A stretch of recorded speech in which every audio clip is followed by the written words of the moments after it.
Olá, começa agora mais um Frente a Frente, o primeiro Frente a Frente deste ano de 2018.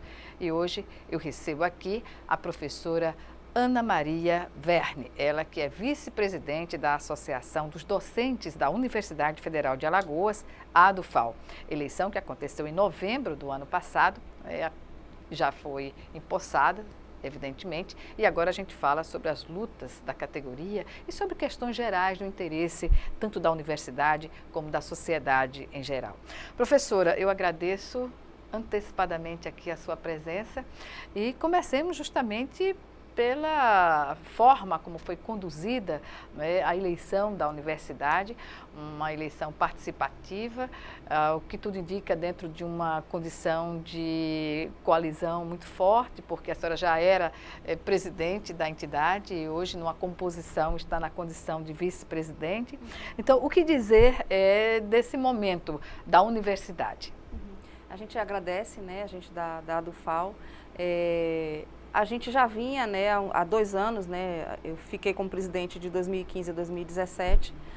A gente entra no sindicato como diretoria num contexto de transição, quer dizer, logo após a gente assumir o golpe acontece, né, então a presidenta Dilma eleita é retirada, né, da presidência e a gente sofre com isso. Então, todo o nosso processo à frente da ADUFAL nesses 2 anos, de 2015 a 2017, foi nesse contexto já pós-golpe, né? Enfim, e que é um cenário de retirada de direitos, enfim, a gente teve que entrar no processo de direção do sindicato já com essa herança. Pois é. Então, foi um desafio muito grande. E o que dizer, por exemplo, do que mais pode se observar da penalização da universidade, desse centro de excelência da inteligência, com a situação que vive hoje o país, desde que se entrou nesse processo de vacância, né, depois do impeachment, e com esse processo de transição que dura até as eleições deste ano. Foi um processo muito, muito difícil para nós. A gente vinha experimentando nos últimos 10, 12 anos, né, um processo importante de crescimento das universidades, de realização de concurso, de crescimento da quantitativa de professores, de abertura da universidade para uma parcela da população que reclamava esse espaço na universidade e não tinha ainda conseguido entrar. Então a gente ampliou as vagas para alunos e alunas, né, filhos e filhas da classe trabalhadora. Esse perfil dos nossos alunos foi se alterando através de políticas sociais importantes, né, como as cotas, por exemplo. Então, a gente teve um crescimento da universidade que foi importante no fortalecimento do papel da instituição enquanto patrimônio da sociedade, do povo, né? Então, são as universidades públicas que são as responsáveis pela produção da maior parte da ciência e da tecnologia em qualquer país, e no nosso país é importante, quer dizer, são os saberes e as técnicas produzidas, construídas dentro das universidades públicas que garantem o desenvolvimento do país, né? Nenhum país se desenvolve sem que esse conhecimento seja produzido. Então, para nós direto na economia. Sim, sem dúvida. Então, para nós foi uma mudança muito dura, tem sido uma mudança muito dura. A gente já tinha vivido uma experiência dessa, de sucateamento das universidades nos anos de Fernando Henrique, e passar por isso de novo não tem sido bom. A gente não tem no horizonte uma perspectiva que seja positiva. Então, isso obviamente traz para todos os sindicatos e categorias de trabalhadores um desafio muito grande, que é tentar reverter esse quadro, né? Então, isso é complexo. A gente vê o governo de Michel Temer, o governo golpista, negociando com os nossos parlamentares, né, a salvação da sua própria pele, né? E a estratégia tem sido exatamente reduzir os investimentos nas políticas sociais, e isso é terrível. Pois é, esse contingenciamento, o que é que se pode observar de concreto na universidade como reflexo do contingenciamento desses recursos? Então, a nossa reitora tem vindo, né, nos canais e ocupado os canais para trazer um pouco esse quadro, e nós do sindicato também temos tentado tornar público esse problema que a gente tem enfrentado. Então, a gente considera, por exemplo, com dados de 2016, que a nossa universidade, a UFAL, tem 30 mil alunos de graduação, né? Nos 55 cursos de pós-graduação, cerca de 1.800 alunos. A gente tem 1.500 professores efetivos, né? 1.600 técnicos, mais ou menos. Então, a gente tem uma massa, né, humana importante e que sustenta a universidade, que dá sentido a ela. Os nossos alunos e alunas são o que dá sentido ao nosso trabalho. E é esse público, com essa característica que eu dizia há pouco, né, quer dizer, um perfil de aluno e de aluna que há muitos anos vinha marginalizado, à margem, né, da universidade, que consegue entrar, e que depende muito de políticas de bolsas, né, de residência, de restaurante universitário, né, então assim, que vai se inserindo nas políticas de ensino, de pesquisa, de extensão, nos projetos. Sobre essa questão das bolsas, como a senhora avalia, por exemplo, a decisão do governo, que não é do governo de transição, do governo que estava até então, de financiar a educação superior nas faculdades privadas, né? Através de ProUni, por exemplo, né? Sim. A lógica não seria investir nas universidades públicas, professora? Sim, sem dúvida. É fundamental, o professor Jailton, a última vez que esteve aqui, colocou isso muito bem. É fundamental que a gente entenda que, até como a própria Constituição coloca, a educação privada, ela deve entrar de maneira complementar, de maneira subsidiária. Ela não pode substituir o Estado na oferta da educação em nenhuma etapa, em nenhum nível, né? Então, assim, o Estado precisa se compreender como o ente que vai garantir a redução das desigualdades, que vai garantir a oferta de ensino público, para falar do ensino que é a nossa área, né, específica.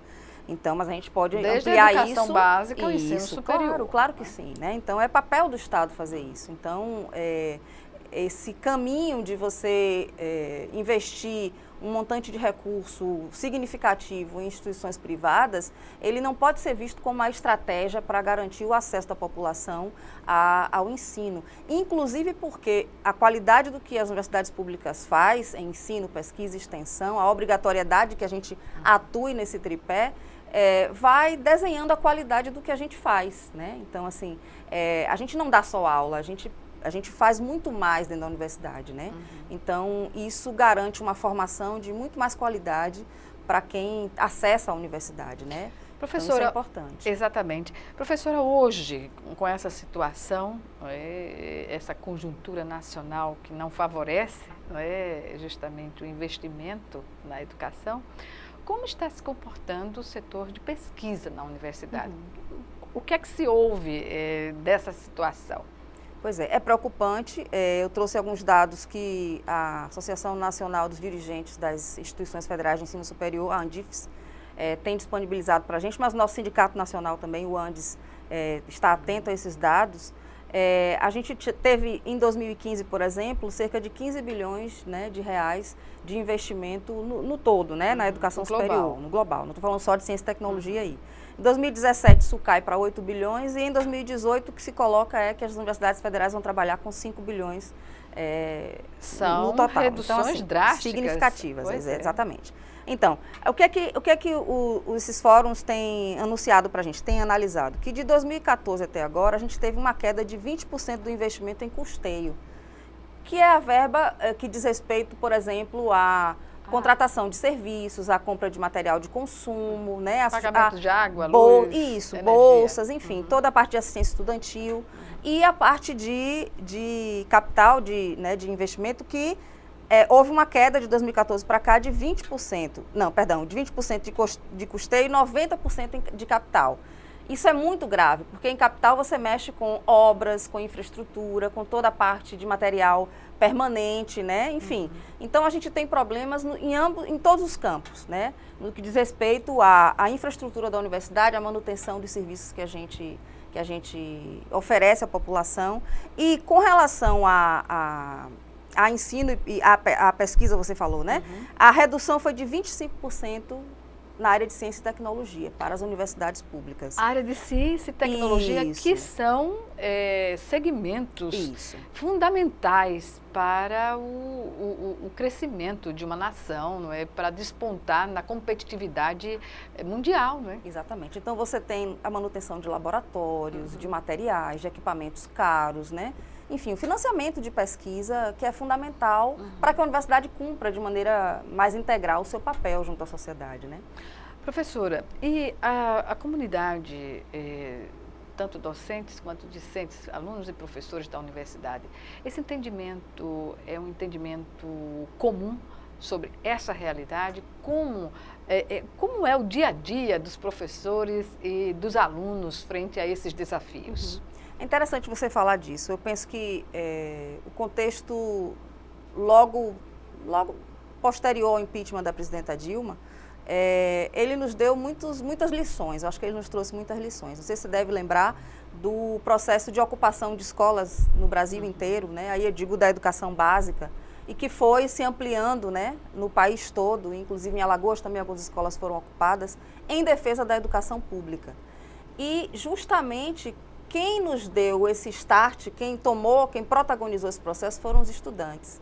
Então, eu penso que nós aprendemos, nós nos reanimamos enquanto categoria a partir desse movimento organizado dos estudantes, né? Então, acho que foi uma lição boa. E creio que a gente retomou o caminho de luta a partir de um movimento importante que é de articulação dos vários segmentos que atuam dentro da universidade, seja professor, técnico, estudante. Então, a gente foi reconstruindo uma maneira de lutar. Me chamou a atenção nesse processo o fato de a Universidade Federal de Alagoas, a reitoria, a reitora da universidade, se destacou nacionalmente em manter os alunos mobilizados lá na reitoria, né? Não houve nenhuma retaliação da reitoria contra a atitude dos estudantes. Isso foi um fato, digamos assim, relevante para a mobilização que se pretende ter diante de situações como essas, né? Sim, claro. É um apoio importante. Eu acho que a gente precisa se fortalecer num contexto que é extremamente adverso. Então, é importante que a gestão tenha esse entendimento, né? Então, claro que isso é fundamental. Então, para nós, retomando o que você tinha dito, para nós foi fundamental essa retomada da luta, tentando articular esses vários segmentos. Com relação à categoria docente, particularmente, a gente tem um desafio, que é dialogar com uma categoria que é muito diversificada. A gente tem realidades muito diversificadas dentro da universidade. E penso que a gente erra quando a gente não consegue, por exemplo, superar as nossas diferenças no campo político para compreender a gravidade do contexto que a gente está vivendo e conseguir, mesmo com divergência, identificar que o nosso inimigo é um inimigo só, que os serviços públicos estão sendo atacados, que os direitos da população, da classe trabalhadora estão sendo atacados e que nós não estaremos livres disso por conta de sermos professores da universidade. Pelo contrário, né? Está aqui, claro, as perdas, né, no investimento na universidade que a gente tem sofrido, os cortes de verba. Então, assim, nós não estaremos livres, né, desse processo de retirada de direitos que o governo Temer está impondo, né? Então, assim, acho que o desafio é que a gente dialogue com essa diferença, né, com as nossas diferenças, com uma base que é diversificada, que não pensa a universidade muitas vezes do mesmo jeito, mas a gente tentar, enquanto sindicato,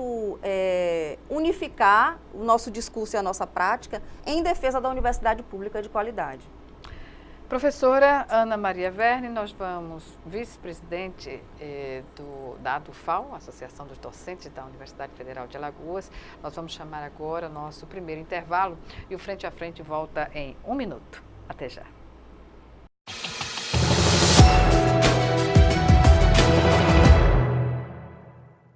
Pelas leis da aerodinâmica, o besouro não pode voar. As asas são pequenas demais para o peso do seu corpo. E seu cérebro microscópico, incapaz de enfrentar a complexidade de um voo. Ainda assim, o besouro prova que o inexplicável, o difícil e o que parece improvável muitas vezes acontece. Associação Brasileira de Linfoma e Leucemia. 100% de esforço, onde houver 1% de chance.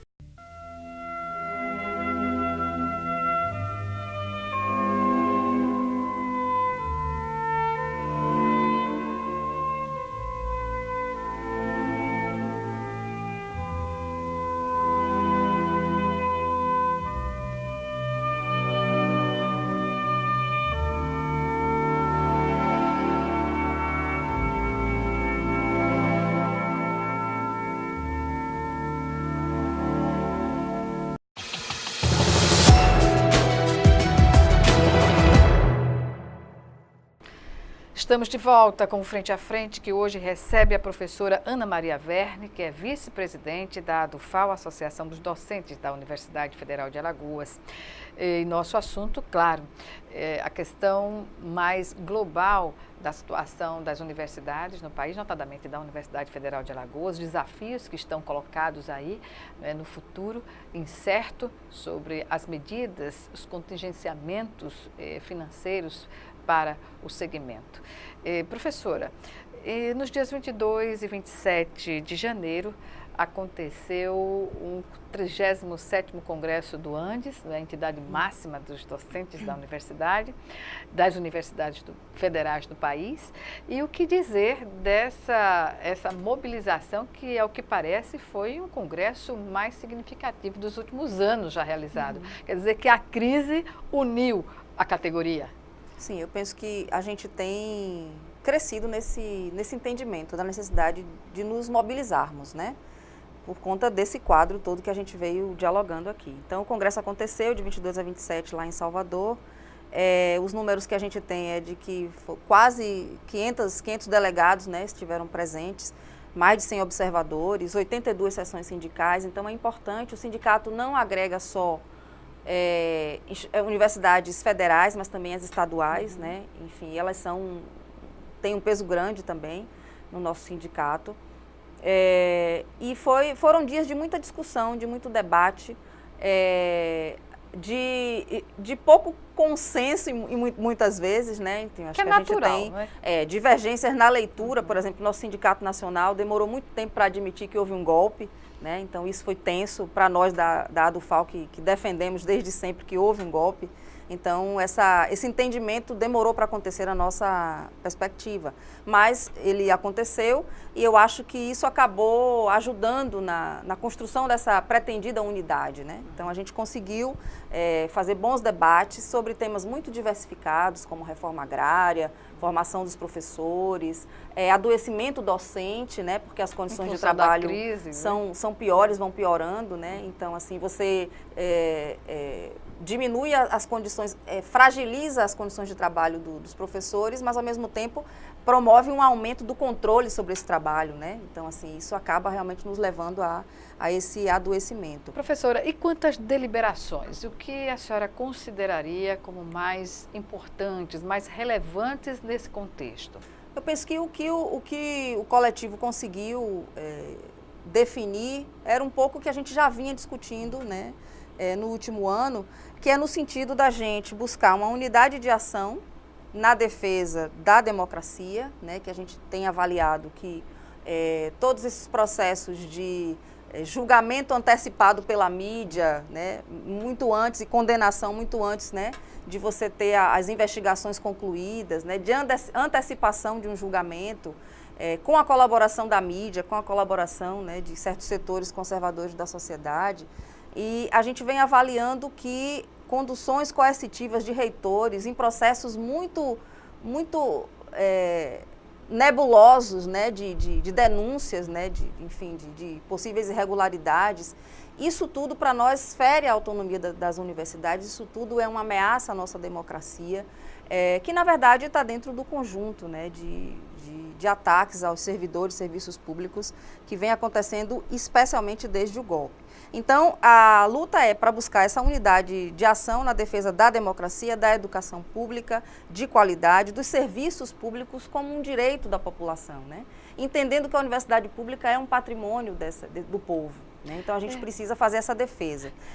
Só concluindo, então a gente precisa reafirmar a necessidade de lutar contra a reforma da Previdência, que deve ser votada, infelizmente, nos próximos dias, e em função disso há já uma divulgação de organização de uma possível greve geral para o dia 19 de fevereiro, né? Então a gente já começa a se organizar nesse sentido, mas também lutar pela revogação de reformas já aprovadas, né? Como a trabalhista, por exemplo. Então, a senhora acha, há uma perspectiva de o Congresso rever o que já foi aprovado ou as instâncias judiciais?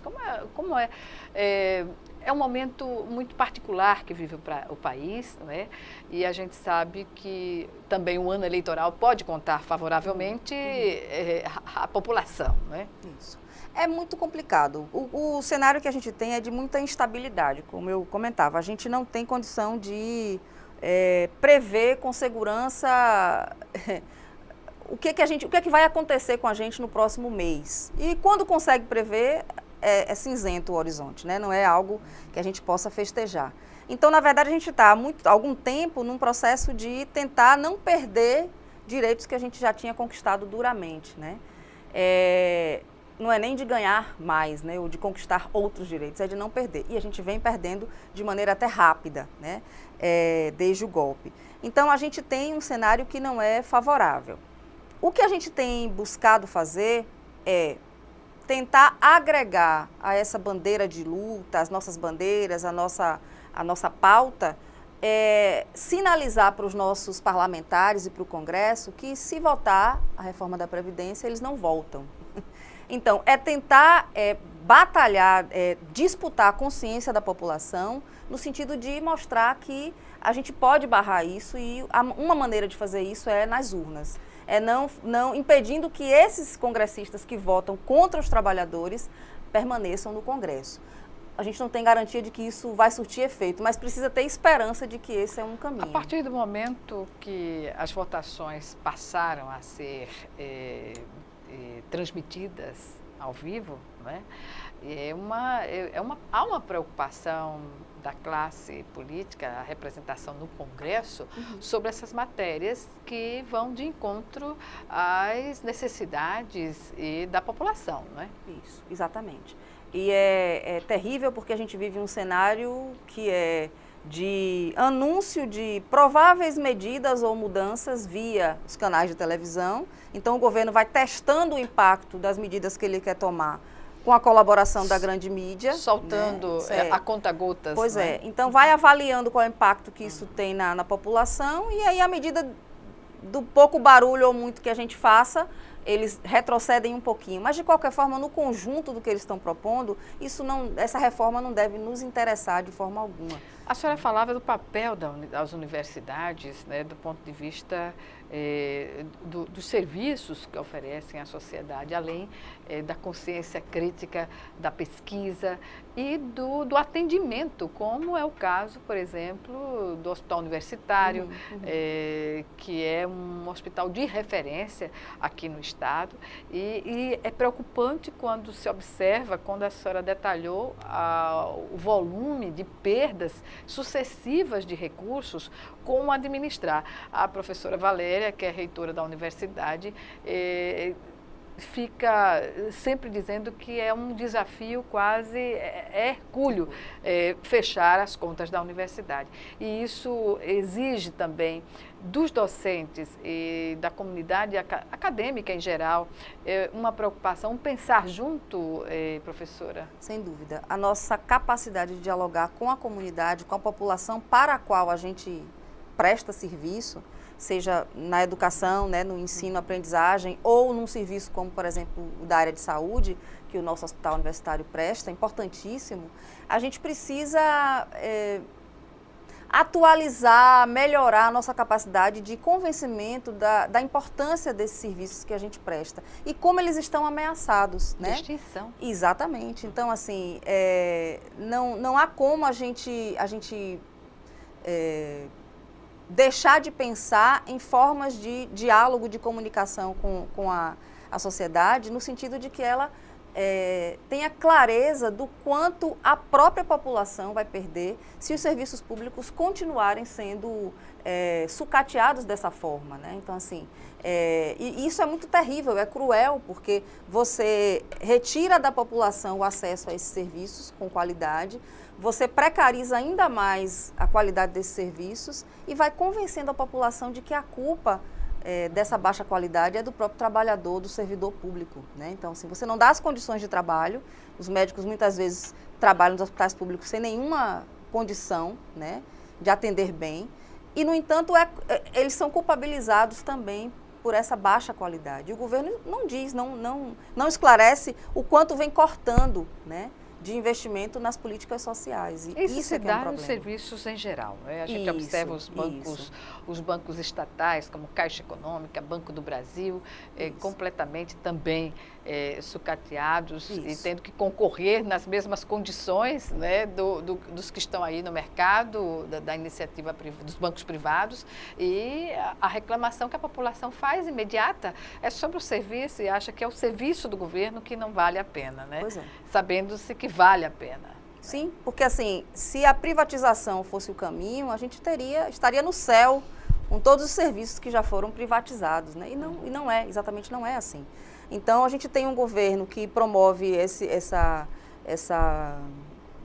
retirada de direitos de maneira tão progressiva e intensa, a desqualificação dos serviços públicos e sinaliza que a saída para isso seria a privatização. Inclusive, um argumento reforçado pelo relatório do Banco Mundial, publicado no ano passado, no final do ano passado, e encomendado pelo próprio governo Temer, né? Então, assim, a gente tem um ciclo, um movimento em conjunto que vai sucateando os serviços públicos e organizando os argumentos para convencer a população de que o caminho é privatizar, né? Então, assim, até que a gente não possa pagar uma conta de luz, a gente não possa, enfim, o gás, já vimos como anda, combustível, né? Então, quando isso se generalizar, né, a gente vai ter mais desigualdade social ainda. Pois é, mensurar, a população ter a capacidade de mensurar o que já vem acontecendo e fazer uma leitura da realidade. E isso não pode ser feito de uma forma, digamos assim, da iniciativa da população. Os setores organizados que têm que criar uma condição objetiva e, junto com a universidade, evidentemente, chegar à população a esclarecer essa situação, não é, professora? Isso. Eu penso que a gente precisa destacar isso. Precisa destacar, por exemplo, que a gente veio de 2016 para cá se reorganizando em alguns fóruns importantes. Então, a gente retomou o Fórum em Defesa dos Serviços e dos Servidores Públicos. Então, começou a se reunir e ele congrega várias categorias, vários trabalhadores. A gente depois, em sequência, criou ou constituiu o Fórum em Defesa da Previdência, né?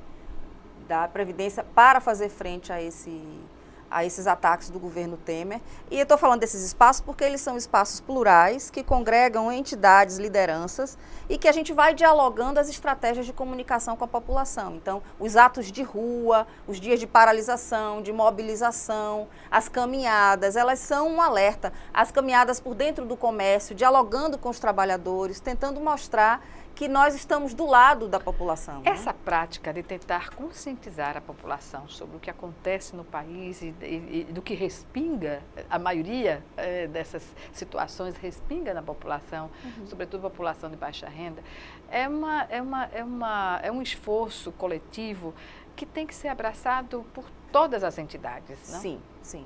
E é fundamental. E por isso a gente tem conseguido avançar por exemplo, com juízes, articulando trabalho com juízes aqui do Estado, com o Sinteal, com os outros sindicatos, né? Enfim, que tem demonstrado uma capacidade de diálogo muito boa, reconhecendo que somos diferentes, que temos diferenças, mas tentando unificar o nosso discurso e a nossa luta em defesa dos serviços públicos da população, que como um direito da população. Em defesa do Brasil para exatamente, o Brasil, não é? Exatamente. Pois é.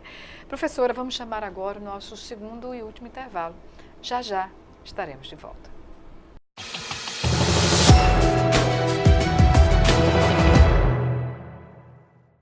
A empresa que meu pai trabalha é minha amiga, porque lá não tem criança trabalhando. Quem trabalha lá tem que registrar o filho e colocar na escola. E eles deixam as mães dar de mamar. E eles respeitam as crianças, entendeu? Empresa Amiga da Criança é aquela que respeita os direitos da criança e do adolescente, atendendo aos 10 compromissos do programa Empresa Amiga da Criança da Fundação Abrinq.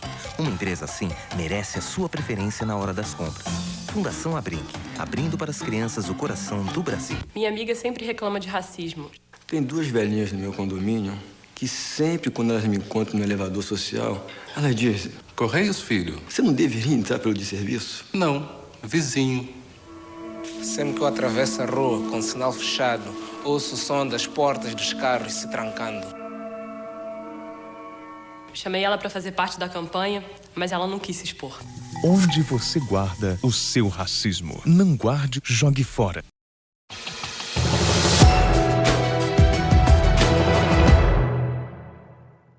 Estamos de volta para o último bloco do Frente a Frente, que hoje recebe a professora Ana Maria Verne, ela que é vice-presidente da ADUFAL, Sindicato dos Docentes da Universidade Federal de Alagoas, e nos fala sobre os desafios, que são muitos, para manter essa oferta de ensino de qualidade nas universidades federais, notadamente nas universidades federais. Professora, hoje, qual seria o maior desafio para a universidade frente a tudo que a gente já conversou aqui, da crise que se vive, uma crise só comparada a que período, por exemplo? Eu penso que, num passado mais recente, eu penso que a gente viveu isso mais recentemente com os anos de Fernando Henrique, né? Em que a perspectiva era de diminuição do papel do Estado, de precarização dos serviços públicos, até para justificar a privatização, né? E nessa negociação com o capital financeiro, enfim. Então, a gente tem uma, digamos assim, que uma intensificação dessa perspectiva, uma retomada, né, mais intensa dessa perspectiva e que nos faz sair ou nos faz deixar de lado qualquer crença que possa ter existido em algum momento das nossas vidas com relação à possibilidade dos nossos direitos conquistados estarem garantidos, né? Então, a gente está aprendendo a força que a gente precisa retomar o caminho de luta, né? Pelos nossos direitos. Direitos assegurados até na Constituição. Exatamente. O que é mais agravante. Exatamente. Então, a própria Constituição, né, está sendo vilipendiada, desrespeitada, enfim, princípios basilares. O modelo de previdência que a gente vem seguindo é um modelo solidário, né, em que as categorias, os trabalhadores colaboram uns com os outros, de alguma forma você tem um arranjo de maior, em que o princípio de solidariedade está garantido, e essa reforma, ela agride tudo isso, ela tenta desmontar isso tudo. E ainda há estudos que mostram que a Previdência no Brasil é superavitária. Exatamente, exatamente. Entidades seríssimas já comprovaram isso, né? Como, por exemplo, o pessoal coordenado pela Maria Lúcia Fatorelli, da Auditoria Cidadã da Dívida, e que vem cumprindo um papel importantíssimo de trazer à luz, né, esses dados, que são dados difíceis, que a maioria de nós não tem dificuldade de compreender, né, lidar com os dados, né, da economia, não é fácil para muitos de nós e esse grupo e tantos outros têm conseguido trazer esses dados de maneira mais organizada para a gente. O ministro da Fazenda, esta semana, em entrevista a uma rede de TV nacional, colocando ainda que a discussão está em torno de assegurar os direitos e não perder o foco na viabilização do sistema. É possível conciliar dois interesses antagônicos, professora? Pois mas é o que eles fazem, tentam fazer com que a gente acredite, né? Então, na verdade, é uma perspectiva, na nossa maneira de entendimento, que só traz prejuízo, né, para a população.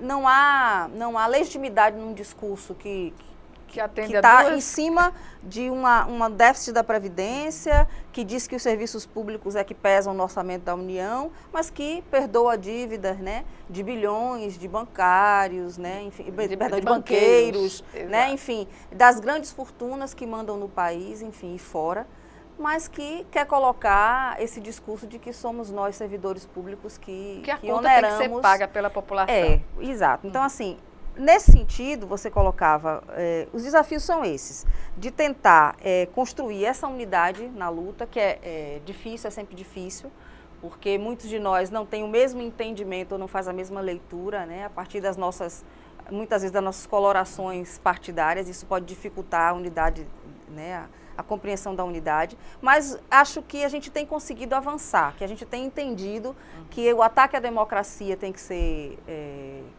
combatido, que a gente tem que fazer a defesa dos serviços públicos, dos servidores públicos, da educação pública, da universidade pública como patrimônios da sociedade. A saída não estaria na pactuação dos trabalhadores, através dos sindicatos, de mover uma mobilização suprapartidária num momento difícil como esse, professora? Sim, eu penso que isso tem sido tentado. E acho que a gente ora avança, ora retrocede, mas enfim, eu acho que isso a gente tem tem tentado fazer esse diálogo e construir esse pacto, né?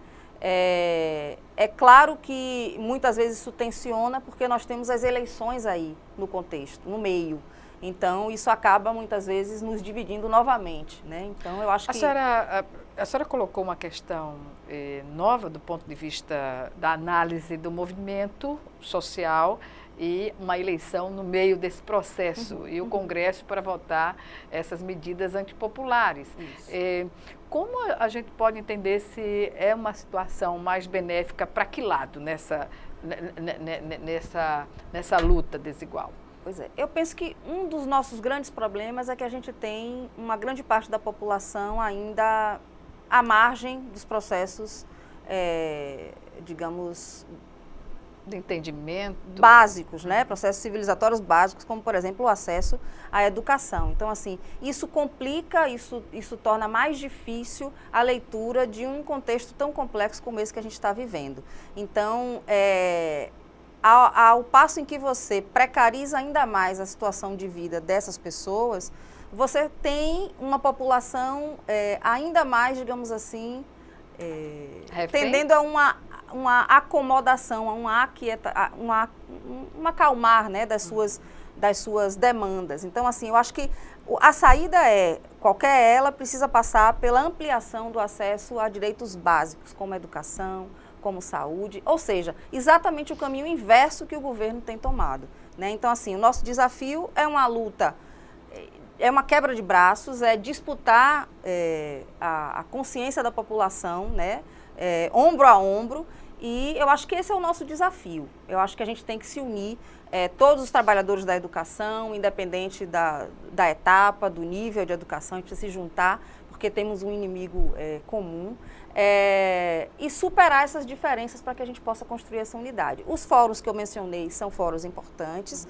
A gente vai ter, por exemplo, agora, com previsão de acontecer nos próximos meses, a Conferência Nacional Popular de Educação, a CONAP, que foi um fórum que se constituiu como resistência ao desmonte do Conselho Nacional de Educação, na verdade, né, ao que o Conselho vinha fazendo. E a gente tem um desafio enorme que é retomar muitas das metas que tinham sido colocadas, que estavam colocadas no Plano Nacional de Educação. Por exemplo? Como, por exemplo, a aplicação de 10% do PIB nas políticas de educação, enfim.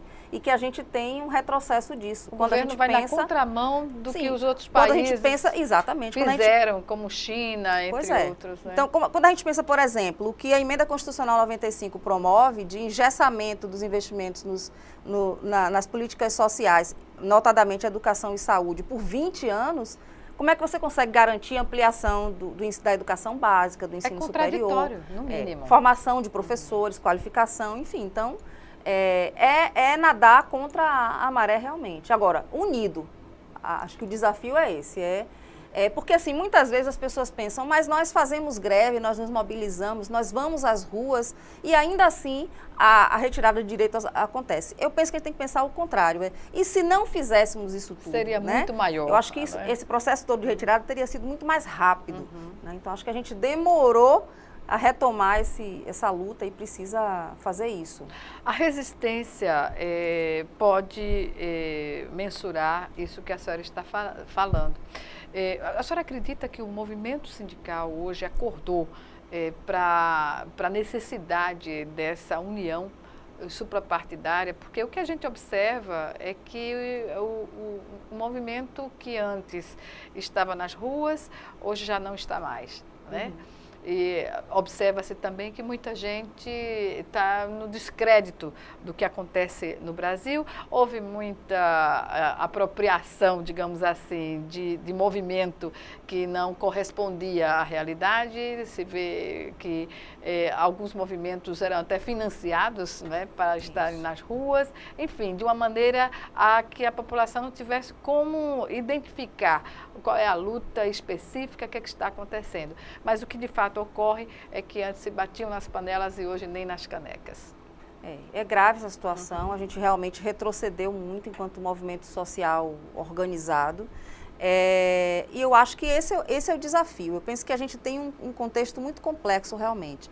A gente tem um dos piores congressos que a gente já teve na vida, quer dizer, a bancada que a gente chama BBB, né, da bala, da Bíblia e do boi, né, que manda e desmanda no Congresso, que define as pautas, que pressiona para que as coisas, essa agenda regressiva seja aprovada e caminhe.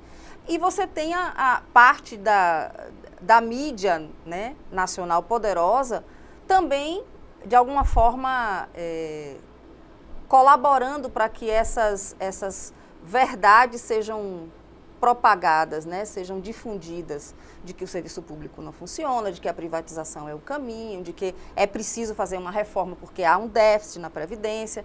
Então, a disputa é dura, né? A gente precisa ocupar, por exemplo, mais e melhor os caminhos, os canais alternativos de mídia, né? Hoje em dia você pode fazer um vídeo curto e isso é jogado nas redes sociais e você consegue alcançar. O papel das redes sociais nesse processo é determinante. Sim, para... a gente não pode fazer a revolução só pela rede, precisa, né, também corpo a corpo. Por exemplo, se você me permite, a gente, enquanto ADUFAL, a gente fez um bom trabalho nos últimos 2 anos de articulação para fora, com outros sindicatos, com outras categorias. Precisa agora fazer um bom trabalho para dentro, interno, que é ir nas unidades acadêmicas, dialogar com os nossos colegas, intensificar isso. Sim, porque nem sempre se entende. A crise, eu acho que parte da nossa categoria entende que essa crise talvez não nos alcance. Acho que boa parte ainda não entendeu bem, né, o que está acontecendo. Então, assim, eu acho que é preciso que a gente organize essa informação, que a gente leve essas pautas para cada unidade acadêmica, que a gente ouça também os nossos colegas. Eu acho que a gente precisa investir nessa capacidade de escuta interna, de quais são as demandas também e dúvidas da nossa categoria. Quais os impactos para a nossa categoria das reformas que estão propostas, como é que a gente pode fazer frente a isso, né? Então, assim, eu acho que precisa investir mais e melhor nesse diálogo para dentro da universidade. Não só com a categoria docente, acho que em articulação também com os estudantes, que eu tenho me surpreendido. A minha avaliação tem sido positiva. Eu acho que eles têm vindo para os debates, têm tentado construir junto com a gente o movimento. Né? Movimento. Tanto é que nas ruas eles estão, né, com a gente. Exatamente. Uhum. Então, acho que a gente não pode terceirizar uma luta, a gente tem que se fazer presente. Então, acho que é fundamental. O desafio talvez seja agora buscar essa mobilização para dentro da universidade, dialogando com os nossos colegas, indo às unidades acadêmicas, indo ao interior, dialogar com quem está no interior, que muitas vezes passa por dificuldades um pouco mais intensas e graves, né, justamente porque não está na sede, né, em Maceió. Então, mas assim, esse olhar para dentro é fundamental e, sobretudo, num momento de crise, onde o discurso está completamente integrado à prática, ao que as pessoas estão vivendo, não é? Exatamente. Então, esse é um desafio grande, eu acho que a gente tem, que é dialogar com a nossa categoria nessa diversidade, né? Nossas assembleias precisam ser mais participativas, né, com um maior quantitativo de professores e buscar essas estratégias de comunicação, né? Eu acho que é importante. Professora, infelizmente eu tenho que comunicá-la que o nosso tempo chegou ao fim. Eu aqui agradeço mais uma vez a sua participação e que bons ventos, né, soprem para o país e para as universidades, para todos os segmentos que pedem aí o processo de democratização mais consolidado no Brasil. Isso. Obrigada mais uma vez. Algumas considerações? A gente agradece, é importantíssimo que os sindicatos, né, as categorias tenham esse espaço para dialogar com a população. A gente consegue chegar, né, a um quantitativo maior de pessoas, né, então, enfim, com credibilidade. Então, acho que é importante. A gente agradece esse espaço e deixa essa mensagem de que não há caminho que não seja pela luta, né? Eu acho que a gente precisa ter clareza disso, né? Nos aquietar, nos acomodar e, inclusive, dar tudo como já um fato é um erro nosso. A gente precisa se organizar enquanto categoria. Enquanto cidadão. Exatamente. Professora, muito obrigada e até uma próxima oportunidade. Obrigada. Obrigada a você também que nos assistiu e até o nosso próximo encontro aqui, Frente a Frente.